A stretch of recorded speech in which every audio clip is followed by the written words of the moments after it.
Tayo po ang dapat na unang tagapagtanggol ng batas, hindi ang unang lilihis. I was the one who said this morning that sometimes we have to bend law. Ginoong Tagapangulo, mga kasamahan, nais ko lamang pong magpahayag ng saloobin hinggil po sa ilang mga pahayag sa pagdinig ng Blue Ribbon Committee kaninang umaga.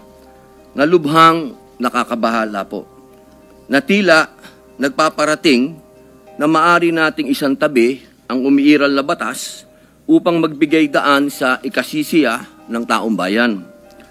Bagamat lubos ko pong nauunawaan ang pangingibabaw ng kalooban ng taong bayan, meron po tayong mga demokratikong mekanismo upang isakatuparan ito.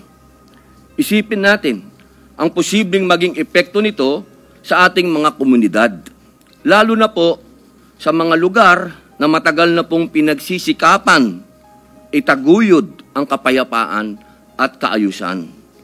Halimbawa na lang po sa Mindanao, patuloy po tayo na nagpapaalala sa ating mga kababayan doon na sumunod sa batas, na ang batas ay para sa lahat. Ang batas ay hindi hadlang sa kalayaan. Ito ang saligan ng isang sibilisado at maayos na lipunan. Ito ang nagbibigay sa atin ng proteksyon, nagtatakda ng ating mga karapatan, at ang nagpapanatili ng kapayapaan.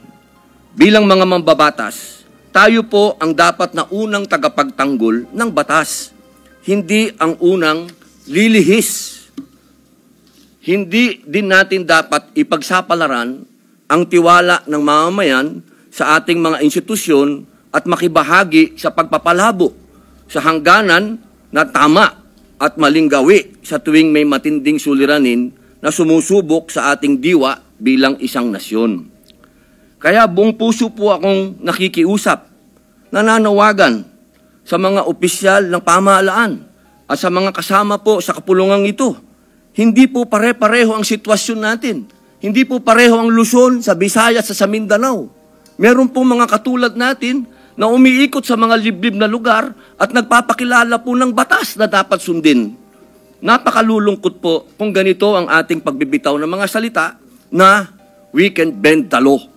Ipakita po natin na ang kalooban ng taong bayan ay maaaring maisakatuparan ng alinsunod sa balangkas na makaturungang pag-iiral ng batas. Yun lamang po. Maraming salamat po. Thank you, Senator Padilla. Senator Erwin Tulfo is recognized. Mr. President, the distinguished colleagues, just want to make a point of manifestation. I was the one who said this morning that sometimes we have to bend law. We don't have to. The point is, there's a Latin word that says, vox populi, vox Dei. The voice of the people is the voice of God. Now let me ask you, Mr. President, is our law higher than the voice of God?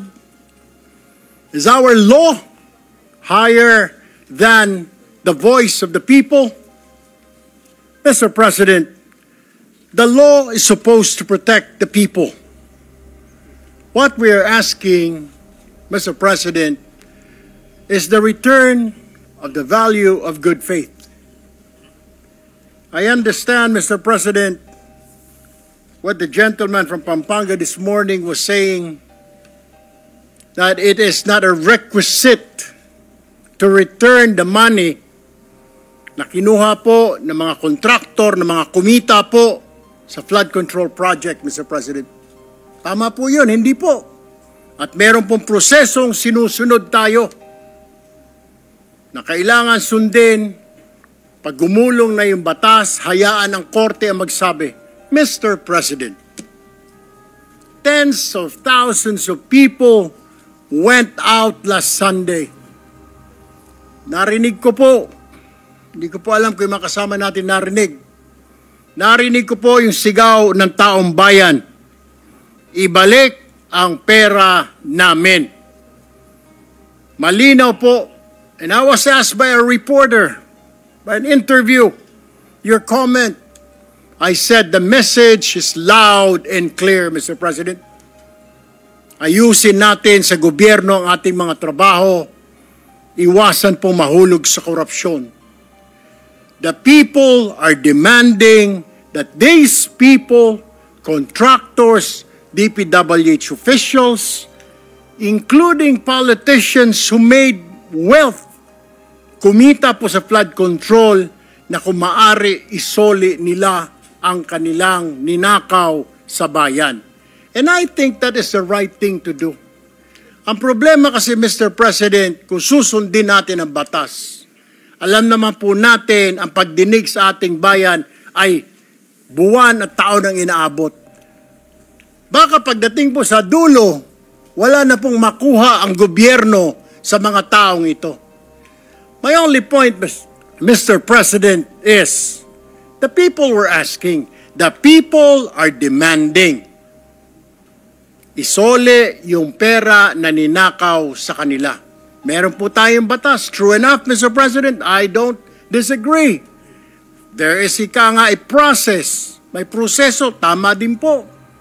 Paano naman po yung sigaw ng taong bayan? How can we pacify the clamor, the anger of the population, Mr. President? I have no answer. My only answer, Mr. President, is isoli po ninyo ang inyong ninakaw. No ifs and buts. Ang sinasabi lang po ng DOJ, kakausapin po nila ang mga taong ito. Kung pwede, isoli. Wala naman po sinabi ang DOJ.